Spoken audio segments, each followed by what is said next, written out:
convidar você a abrir a sua Bíblia agora em Romanos capítulo de número 12, a partir do versículo de número 9.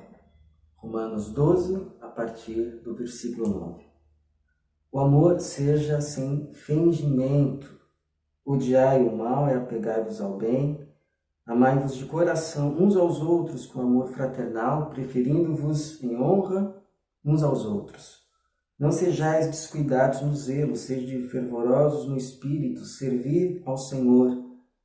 Alegrai-vos na esperança, sede pacientes na tribulação, perseverai na oração.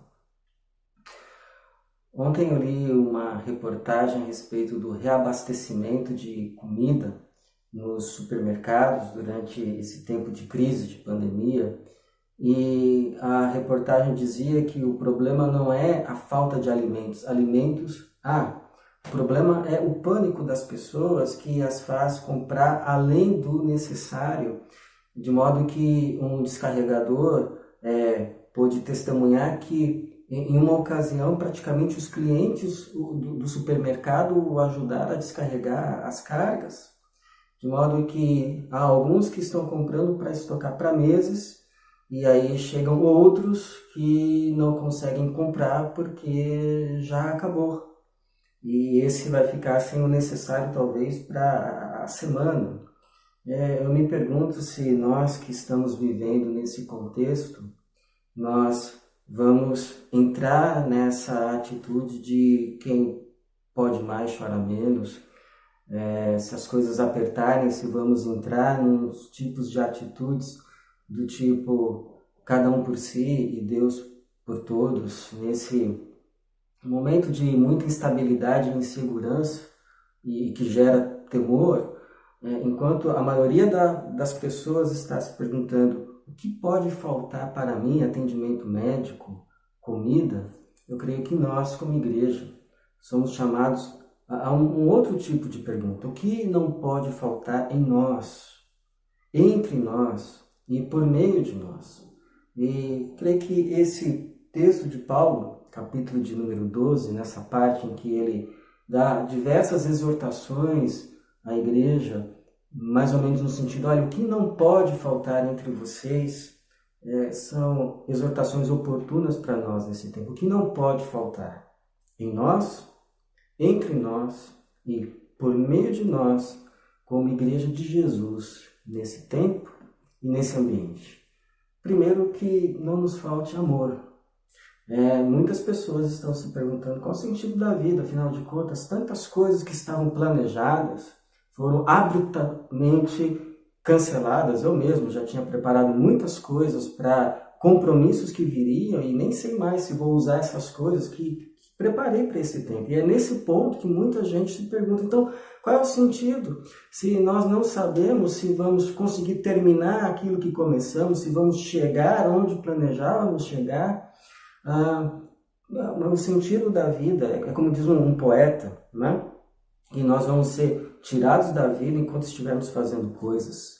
Coisas vão ser deixadas por fazer. E aí que as pessoas se perguntam, então qual é o sentido da vida? Olha, o sentido da vida não é um lugar onde você chega, mas o sentido da vida é uma pessoa, é Jesus, porque estamos caminhando em direção a Ele. E o propósito da vida é amar as pessoas que Ele vai colocando no nosso caminho enquanto caminhamos para Ele.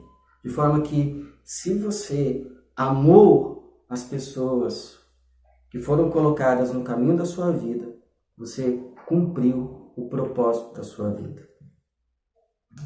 Porque você acha que foram nos dados 2 mandamentos por Deus: amar a Deus sobre todas as coisas e ao próximo como a si mesmo, para que a gente soubesse qual é o propósito da vida.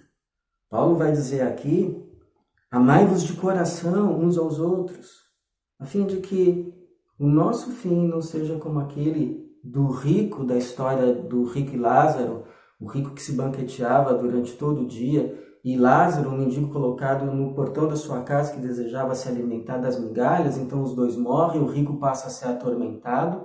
E é interessante que Jesus diz que ele pede permissão para que Lázaro molhasse a ponta do dedo para lhe refrescar a língua. Mas por que tinha que ser Lázaro? Por que ele não pede para Abraão? Por que ele não pede para um anjo fazer isso? Porque o seu tormento estava relacionado a Lázaro. E era a esperança de mais um momento com Lázaro, talvez tão pequeno como uma gota de água, talvez para lhe pedir perdão, é que ele pudesse refrescar a alma daquele tormento de memórias passadas marcadas pela falta de amor. Por isso que nesse tempo não nos falte amor, a fim de que, como diz 1 João capítulo 3, 18 a 19, filhinhos, não amemos de palavras, nem de boca, mas em ações e em verdade, nisto conheceremos que somos da verdade e tranquilizaremos o nosso coração diante dele. Segundo, que não nos falte nesse tempo esperança, porque é a esperança que nos dá forças para atravessar os momentos difíceis. Logo após Paulo dizer para amar-nos de coração uns aos outros, ele também diz, alegrai-vos na esperança. Diz que Jung Moltmann, teólogo que desenvolveu uma teologia chamada hoje Teologia da Esperança, quando era soldado nazista, foi capturado e junto com outros soldados no cativeiro, percebeu que aqueles que morriam eram aqueles que não conseguiam enxergar futuro além da cerca de arame farpado. Então ele depois se converte e desenvolve essa teologia chamada Teologia da Esperança, que diz que nós temos que ver e viver o presente a partir da certeza, da esperança que é certa, naquilo que sabemos que vai acontecer no final, na vinda de Cristo e do seu reino de paz. Você quer ter esperança e ser um semeador de esperança nesse tempo e momento? Então, atente para algumas dicas. Primeiro, não fique plugado 24 horas. Não fique plugado 24 horas por dia nas notícias. Porque você vai ficar, como disseram, igual uma pessoa que fica correndo o tempo todo de um pitbull. Antes selecione 2 canais confiáveis de informação, consulte uma vez ou duas e chega. Porque quais serão as consequências para a sua alma, para a sua mente e até mesmo para o seu físico, viver nesse estresse contínuo? Segunda dica, seja muito seletivo naquilo que você compartilha com outros, cheque as fontes, seja responsável, a fim de que você não se torne um semeador de desesperança ou pior, de esperanças falsas, que vão se tornar em desesperança ou até mesmo desespero maior depois. E a terceira dica para você, alimente a sua alma, o seu coração, naquilo que de fato é esperança verdadeira, Deus e a sua palavra. Como fez o Jeremias, lembra? Quero trazer à memória aquilo que pode me dar esperança, as misericórdias do Senhor. As misericórdias do Senhor são a causa de não sermos consumidos, elas se renovam a cada manhã. Terceiro, irmã, que nesse tempo não te falte paciência, porque nós já estamos aí chegando à 3ª semana de quarentena, de confinamento, e a paciência começa a acabar, não é verdade? Aquilo que parecia um tipo de férias no começo, agora já começa a revelar a sua verdadeira face. E a gente sabe que as tribulações, uma hora elas vão de passar, mas nem sempre, o problema é que nem sempre elas passam na velocidade que nós esperaríamos. Às vezes ela demora mais. Por isso que a nossa esperança não é uma esperança ingênua. Paulo, logo depois de dizer alegrai-vos na esperança, diz sede pacientes. Sede pacientes na tribulação, mas não é uma paciência assim passiva, de sentar e de não fazer nada, mas é uma paciência ativa, de você fazer o que é possível fazer, enquanto não é possível fazer o que se desejava fazer. Como a história lá de 2 meninas na Itália, 2 crianças, já não sei há quanto tempo, confinadas no apartamento, Diz que um dia ela sai na sacada e começam a tocar violino. E os demais moradores nas suas sacadas saem também e começam a aplaudir. Por quê? Porque aquilo foi uma mensagem. Foi uma mensagem à morte.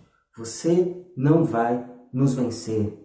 Pelo menos não de forma definitiva. E não é isso que diz a Bíblia? Onde está, ó morte, a tua vitória? O aguilhão da morte é o pecado. Mas graças a Deus que nos dá a vitória por meio de nosso Senhor Jesus Cristo. E por fim, que não nos falte perseverança em Deus. Porque essa é uma diferença entre aqueles que andam e aqueles que não andam com Ele. Todos sofrem tribulação, mas a diferença é como nós passamos por elas. O Apocalipse vai dizer que no final dos tempos, quando os homens passarem a sofrer as últimas dores, muitos vão se revoltar contra Deus e vão blasfemar contra Ele. Muito diferente de uma atitude de um Jó que, na sua maior tribulação, sofreu sim, reclamou sim, mas não pecou. E o Tiago diz: ouviste sobre a paciência de Jó e viste o fim que o Senhor lhe concedeu, porque o Senhor é cheio de misericórdia e compaixão. Não é tempo de se revoltar contra Deus, mas é tempo de se apegar a Ele. Por isso Paulo termina o versículo 12 dizendo: perseverai. Perseverai no quê? Perseverai na oração. Perseverai com Deus e com aqueles que caminham com Ele. Porque você sabe que oração na Bíblia não é uma prática apenas individual, mas coletiva. Como é que nós vamos perseverar como povo de Deus, como igreja nesse tempo? Primeiro, vamos continuar congregando, sim, ainda que dessa forma eu te convido a todos os domingos reunir a sua família, participar desse momento. Por quê? Porque Deus tem uma palavra específica para nós, que somos a igreja, uma igreja dele nesse lugar. Segundo, vamos continuar cuidando uns dos outros. Provavelmente Deus vai colocar pessoas no seu coração para você entrar em contato, para você mandar uma mensagem, para você telefonar e orar junto. A Bíblia nos diz para cuidarmos, que o cuidado seja mútuo entre nós. Cuidemos uns dos outros. E vamos continuar servindo, sim, dentro daquilo que é possível. Edgar me enviou um texto que eu achei muito oportuno e vou compartilhar com você. Trata-se de uma carta de Lutero, no tempo em que a Europa foi acometida, no tempo dele, por uma grande peste. E olha só o que ele diz: pedirei a Deus para misericordiosamente proteger-nos. Então farei vapor, ajudarei a purificar o ar, a administrar remédios e tomá-los. Evitarei lugares e pessoas onde minha presença não é necessária, para não ficar contaminado e assim porventura infligir e poluir outros e, portanto, causar a morte como resultado da minha negligência.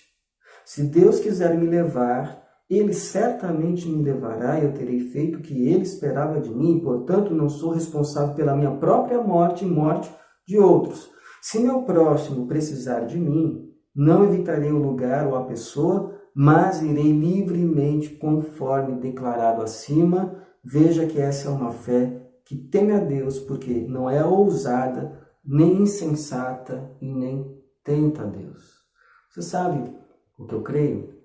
Eu creio que se nós ouvirmos a Deus e humildemente seguirmos a sua orientação nesse tempo, nós não apenas vamos passar por esse tempo, mas vamos sair dele ainda mais fortes, ainda mais aperfeiçoados no amor, e com um testemunho bonito de pessoas que foram colocadas nesse tempo e momento para serem sal da terra e luz do mundo. Que assim seja e que Deus nos abençoe. Amém.